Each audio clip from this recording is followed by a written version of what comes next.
Hi, so I just got back from my 8 kilometer walk. This is the second time that I've been able to do it consistently, which is, it's a plus. The weather was really, really hot. When I started out on my walk, there wasn't any clouds in the sky. And then maybe 3/4 of the way through my walk, we started to get a few puffy clouds. So I think we might get a storm or maybe some rain. I don't know what this means, but I just seen 2, 4, 6 geese. 6 geese. So I don't know what that means. And they're kind of flying together in a V formation, but there's only 6 of them. So the last time I did my walk, I seen 2 hawks, I seen 2 swans, I seen a mallard duck, and there was another one. I seen four hawks. I seen 2 hawks. So 2 hawks, 2 swans, a mallard duck.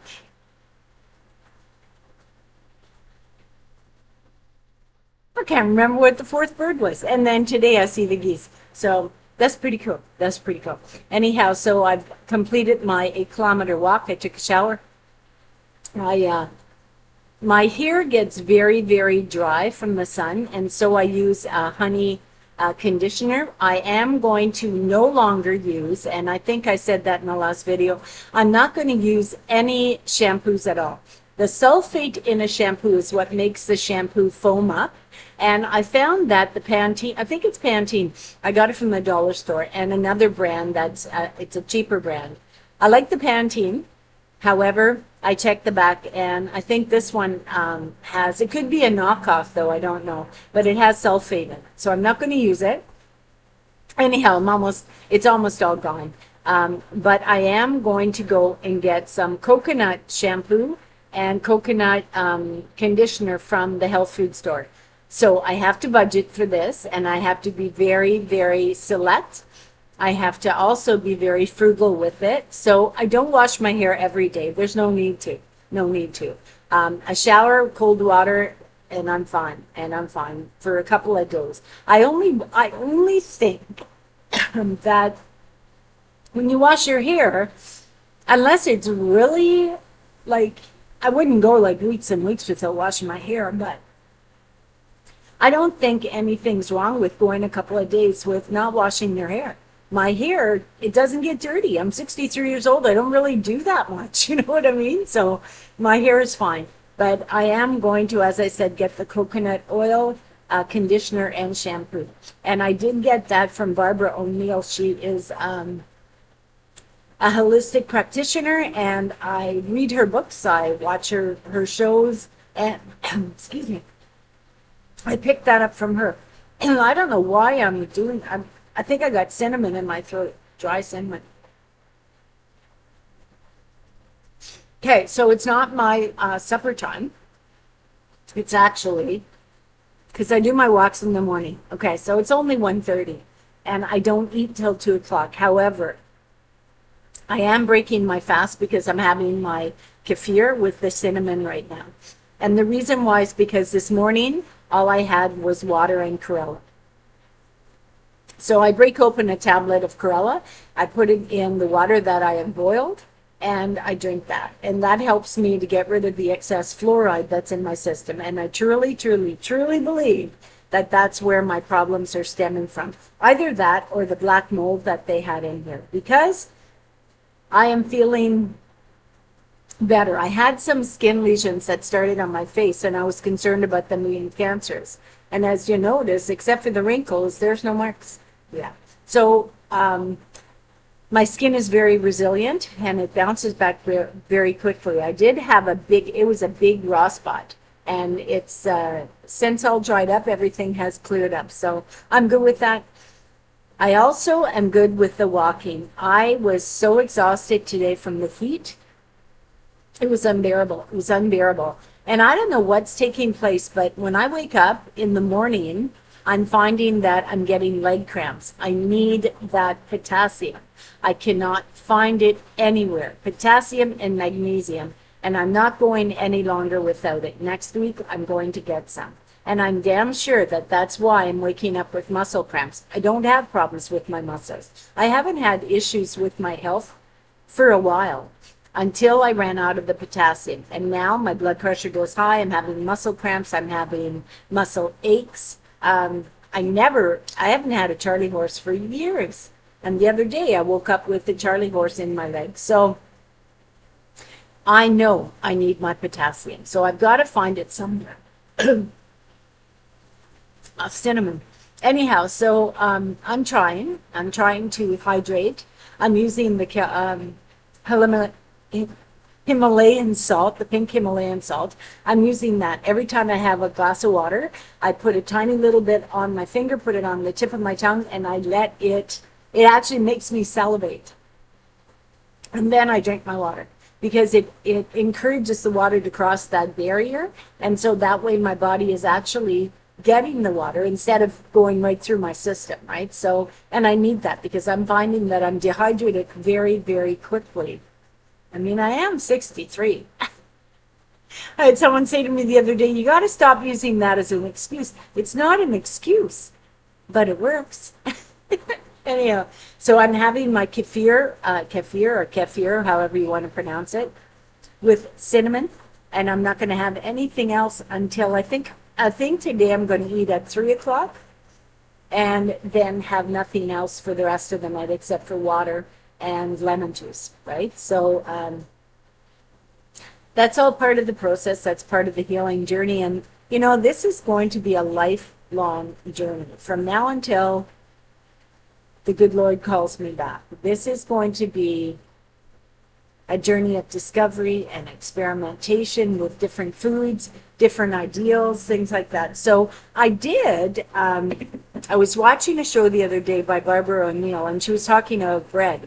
And she was talking about the fact that gluten, and I've said this in a couple of previous videos, gluten, think about it, glue, right? Gluten. And that's exactly what it does to your system. It glues everything together. It's like it kind of stops the process. It gums it all up, right? So I like to remind myself of that. Well, white bread, anything white, usually has gluten in it. So what I try to do is I stay away from breads and pastas and things like that. Now I do have them in my cupboard, and I don't have a problem not touching them. But for those times of the month, and I'm a low income, so I live in Canada. Think about it. What can I say? It wasn't like this before. Anyhow, so yeah, I do keep stock of spaghetti and noodles and lasagna noodles and things like that for those emergencies. But I'm very select, and I only do it like if I have to, right? No other reason, only if I have to, if I'm really short on groceries that month or whatever. So I was watching her show, and she was talking about gluten, and she was talking about the fact that it's in breads and pastas and things like that. And so I'd really perked up because she was talking about the different types of breads and what is good to have. Now, I like to cook. I like to bake sourdough bread. I love it, absolutely love it, but it's a process for me. So I've been looking to see if there's something that I can find that would maybe be sourdough, or would be something that would be healthier than eating the white bread that I go to when I'm in those have-to scenarios where I'm running out of food or running out of certain breads or the good breads. If there's something that I can purchase that I have on hand. Hang on. My cat knocked it on the floor.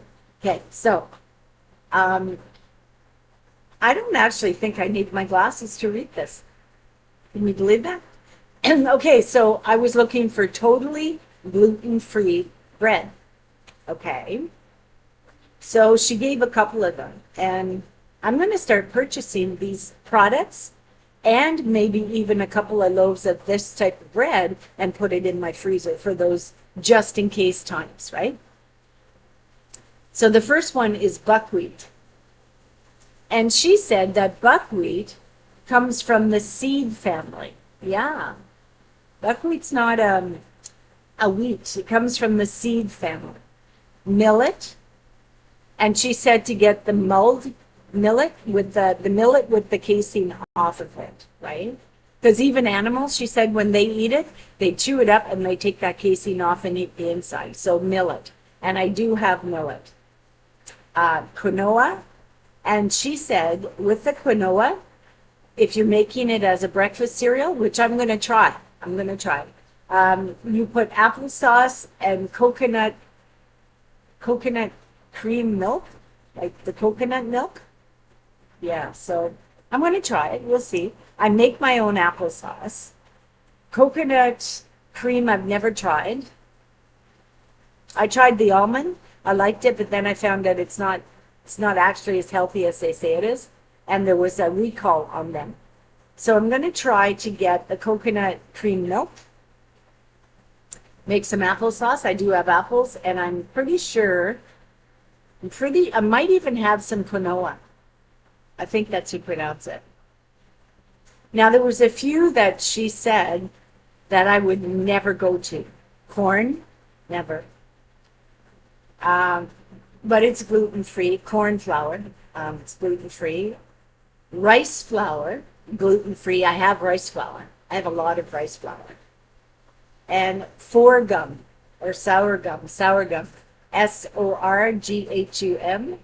But I don't think I would get that one.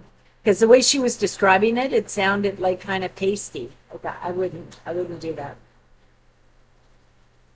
She did give a tip though. She said, if you're making bread with any of these non-gluten flours, right? These non-gluten products. The way that white bread is held together is with that glue, right? It binds the product together, the flours together. So she said that she was watching someone who actually puts flaxseed or quinoa together with like the buckwheat or the millet or the quinoa, actually mixes those two things together, the flaxseed and the quinoa, and it acts as a binder. It will actually hold it together. So I'm going to try that. But I'm definitely going to look at the store to see if I can find some of these gluten-free flours, because I like to bake my bread in the wintertime. Summertime, I haven't turned that oven on too much. I had a beautiful roast. I couldn't believe it. I got a roast from Loblaws the other day for $3.68, and it was like that big. For me, that's a week's worth of food. So what I did is I didn't want to put the oven on, so cook it as a roast. So what I did is I broiled it in a frying pan and a grill kind of thing.